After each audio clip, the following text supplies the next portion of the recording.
Example તરીકે diamond club 5000 PV, આવું કંઈ પણ તમારા પરિવારમાંથી જે સાથી એક્ટિવ થાય છે, મતલબ કામ કરતા છે, એમણે કોઈનો કોઈ ટાર્ગેટ અચીવ કર્યો હશે અને એ ટાર્ગેટથી તમે આજ આ સૌરાષ્ટ્રના ટૂરમાં આવ્યા છો, બરાબર? તો આનંદની સાથે સાથે જિંદગીમાં બહુ ઇમ્પોર્ટન્ટ છે અહીંથી તમે જે સિસ્ટમથી પહોંચ્યા ને એને સમજવા માટે થોડો પ્રયાસ કરો અને આમાં રહેલી જે ગહનતા છે, આમાં રહેલી જે તાકાત છે, આને તમે સમજો. મેં વાત કરી 2017 સુધી મારો પૂરો પરિવાર સામાન્ય હતો અને અમે ભાઈ બહેન 6 ભાઈ બહેન, 4 બહેનો મોટી, બધી જ સાસરે છે, બંને ભાઈઓ પણ આજે મેરિડ છે. તો પરિવારે જેટલું પણ બહાર ગામ જઈને કમાણી કરીને બધું જ મારા એજ્યુકેશન પાછળ એમણે વાપરી નાખ્યું. વસંતભાઈની મારા ઘરે પણ આવ્યા હતા. આજની તારીખે પોઝિશન તમે પૂછો ને તો અમારે 5 મહેમાન આવ્યા ને તો બેસાડવા ક્યાં આવી પોઝિશન? કેમ કે જે પરિવાર બહારગામ જઈને મજૂરી કામ કરતો હોય એ પરિવારના કોઈ સપના હોય હે ને, જેને પૂરા પરિવારનું ભરણ પોષણ કરવા માટે 4 મહિના 6 મહિના બહારગામ જવું પડતું હોય, એમની કોઈ ઓળખાણ હોય ખરી? એમના મારા પૂરા પરિવારમાંથી કોઈ ફેમિલી, આખા પૂરા રિલેટિવમાં પણ કોઈ ગવર્મેન્ટ સર્વન્ટ નથી, મતલબ કે કોઈ ગ્રેજ્યુએશન સુધી પણ ભણ્યું નથી. આટલું બધું અભણ. અને જેટલું પણ મતલબ એક બહાર ગામ જાય અને કમાણી કરી અને મને ગ્રેજ્યુએશન સુધી મારા મમ્મી પપ્પાએ મને ભણાયો. સાથે આર્ટ્સ ઉપર મેં કામ કર્યું, ભણ્યો, તો મને પીટીસી કમ્પ્લીટ કરાવ્યું, સાથે બીએ બીએડ કમ્પ્લીટ કરાવ્યું.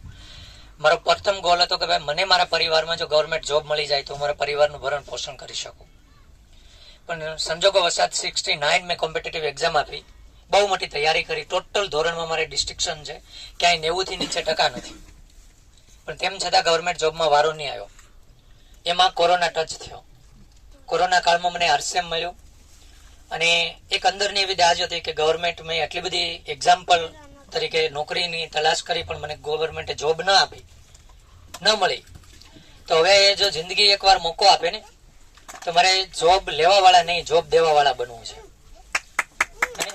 તો એ વિચારોને આધીન મને આરસીએમ સિસ્ટમ મળી અને મને નાની ઉંમરમાં સમજાણી પરમાત્માની કૃપાથી. બાકી આ ઉંમરે આરસીએમ સમજાય એવું બહુ ઓછું બનતું હોય વસંતભાઈ, અને નાની ઉંમરમાં સમજાય.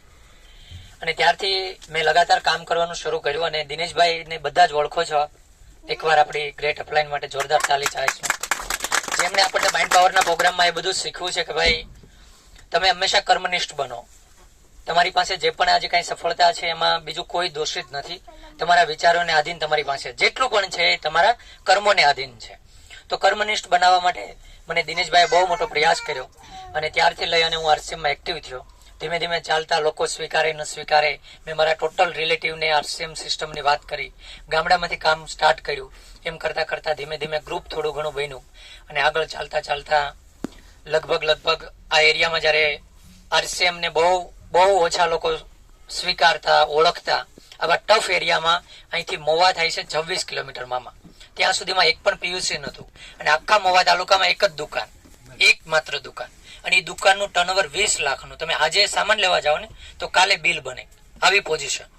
સવારે માલ લેવા જાઓ તો સામાન તમને સાંજે મળે, આવી પોઝિશનમાં જો રાઘવભાઈ આવા ટફ એરિયામાંથી આગળ નીકળી શકતા હોય તો તમને વિશ્વાસ થવો જોઈએ કે અમે બધા સફળ થઈ શકીએ.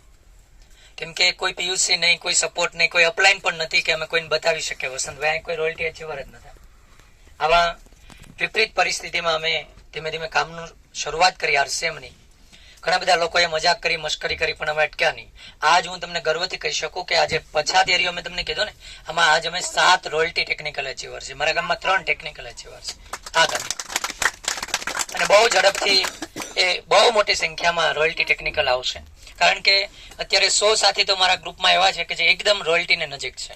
રોયલ્ટીની એક જ મિનિટ હું તમને વાત કરીશ. આપણે કોઈ પણ જગ્યાએ નોકરી કરીએ, ખેતી કરીએ, વ્યાપાર કરીએ, કોઈ પણ પર્સનલ કામ કરીએ, એની અંદરથી જે પૈસા મળતા છે ને એ એક ઇન્કમના રૂપમાં છે. કેવા રૂપમાં? આવકના રૂપમાં. એ તમે કામ પરથી હટો ને એટલે બીજા મહિને તમારા પરિવારને નહીં મળે. એક્ટિવ છે. કેવા? એક્ટિવ મતલબ માણસ જ્યાં સુધી કામ પર રહેશે ત્યાં સુધી જ એની ઇન્કમ આવતી રહેશે. જ્યારે આરસીએમ જ્યારે તમે કરો છો તો એ પરિવારના વિઝન માટે કરો, કારણ કે ક્યારેક કોની રિટર્ન ટિકિટ ફાટે એનું કોઈ નક્કી નથી. તમારા કરેલા કામથી તમારા પરિવારને લગાતાર આજીવન પેઢી દર પેઢીએ ઇન્કમ તમારા નામની આવતી રહે, આના માટે આરસીએમ દીર્ઘ દ્રષ્ટિથી કરવાનું. શેનાથી? પગમાં જોઈને નહીં. આજે તમને એવું લાગતું હશે કે હું 5000 પીવી શા માટે કરું ભાઈ, હું ગ્રુપ શા માટે બનાવું, હું એકને મળવા માટે રાજકોટથી અમદાવાદ કેમ જાઉં, પણ એ જે કામ કરેલું તમારા પરિવારની સિક્યુરિટી છે. આજ હું તમને ત્યાં સુધી કહી શકું કે રોયલ્ટી સંભવ જ નથી આમ ઇન્સાનને મળે. એમાંય ખાસ જે આપણો જે વર્ગ બેઠો છે, આપણી પાસે કોઈ રોયલ્ટીનું ઓપ્શન ખરું? નહીં સાહેબ. આપણે બધા આવક કમાઈ શકીએ, નોકરી કરી શકીએ, કોઈ પણ જગ્યાએ લાખો રૂપિયા પણ કામી શકીએ, પણ રોયલ્ટી ક્યાંય નહીં કામી શકીએ સિવાય આરસીએમ. તો આરસીએમ ને એક્ટિવ ઇન્કમ માટે ન કરતા રોયલ્ટી માટે કરજો. કેમ કે ગમે તેવો સમય આવી જાય, મારા પરિવારને કોઈ આગળ હાથ લાંબો ન કરવો પડે. ગમે તેવી પોઝિશન આવી જાય, મારા પરિવારની જરૂરિયાત એક પણ બાકી ન રહેવી જોઈએ. આના માટે આરસીએમ કરવાનું છે, બરાબર. તો વિશેષ તો વધારે કઈ નહીં કહું. તમે બધા આનંદમાં મૂડમાં આવ્યા છો અને આપણી ઓચિંતા મુલાકાત થઈ.